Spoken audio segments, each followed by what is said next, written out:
கர்த்தர் அதிசயங்களை செய்கிறார். ஊழியங்கள் வழங்கும் ஜீவ வார்த்தை. இந்த நாளிலும் கர்த்தருடைய ஊழியக்காரர் உங்களை வாழ்த்துகிறேன். ஏசப்பா நல்லவர், பெரியவர், பெரிய காரியங்களை செய்வார். அவரால் எல்லாம் செய்ய முடியும். மனிதர்களால் கைவிடப்பட்டிருக்கிறீங்களா? பல முயற்சி பண்ணி தோல்வியை கண்டிருக்கிறீங்களா? படிப்பு வரலையா? பாதியில் நிறுத்திட்டீங்களா? வீட்டில் உங்களை வெறுக்கிறாங்களா? பயப்படாதீங்க. ஏசப்பட்ட வாங்க. அவர் உங்களுக்கு எல்லாவற்றையும் செய்வார். நன்மையான ஈவுகளை தருவார். உங்களுக்கு நாங்கள் ஜெபிக்க விரும்பினா கமெண்ட் செக்ஷனில் உங்கள் ஜெப குறிப்பை போடுங்க. நாங்கள் ஜெபிக்கிறோம். இன்றைக்கி கர்த்தர் பேசுகிற வசனத்தை ஜீவார்த்தை கவனமாக கேளுங்க. அதன்படி உங்களை நடத்துவார். சங்கீதம் 18:43. ஜனங்களின் சண்டைகளுக்கு நீர் என்னை தப்பு வைத்து ஜாதிகளுக்கு என்னை தலைவனாக்குகிறேன். நான் அறியாத ஜனங்கள் என்னை சேவிக்கிறார்கள். சங்கீதக்காரர் சொல்கிறாரு, என்னை அறியாத ஜனங்கள் என்னை சேவிக்கிறாங்க, என்னை வணங்குறாங்க. எனக்கு யாருன்னே தெரிய மாட்டேங்குது. ஆனால் அவங்க எல்லாம் என்னை சேவிக்கிறாங்க, என்னை சார்ந்து கொள்கிறாங்க, என்கிட்ட வர்றாங்க, என்கிட்ட ஆலோசனை கேட்குறாங்க, என்னை விஷ் பண்ணுறாங்க. ரொம்ப பெரிய காரியம். இன்றைக்கி அநேகர் என்ன நினைக்கிறாங்க, அறிந்தவங்களும் அறியாத இருக்கவங்களும் எங்களுக்கு எதிராக தான் நிற்கிறாங்க, எதிராக பேசுகிறாங்க, கமெண்ட் பண்ணுறாங்க, தரக்குறைவாக பேசுகிறாங்க.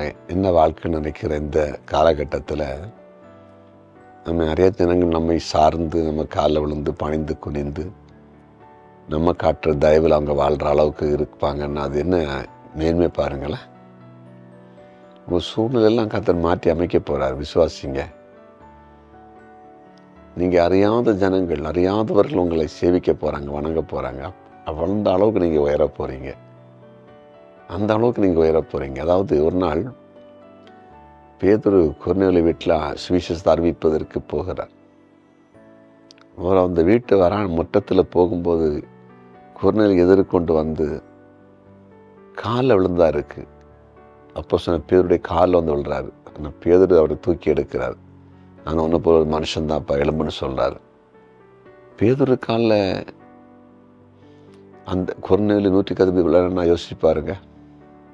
வணங்கண்ணா சேவிக்கண்ணா அது எந்த அளவுக்கு கர்த்தர் பேதுரு உயர்த்தி வச்சுருந்தாரு.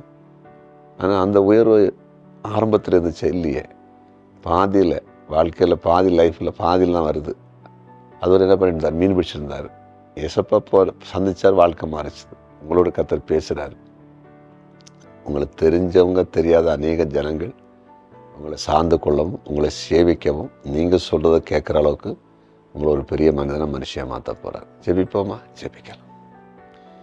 ஆண்டவரே, உங்களுடைய பிரசன்னத்துக்காக நன்றி. நீ நல்லவராக இருக்கிறீர், நீர் வல்லவராக இருக்கிறீர். நீர் ஆண்டவரை இப்போது அனுப்பின வசனத்தின்படி அவங்கள சுகமாக்கி சாட்சியை வைங்க. எல்லா நெருக்கடி மாற்றம் உடைய மகன் எடுக்கிற முயற்சி வாய்க்கட்டும் என்று ஜெபிக்கிறேன். நீர் அப்படி செய்து விட்டு ஸ்தோத்திரம். இயேசுவின் நாமத்தில் பிதாவே, ஆமென்.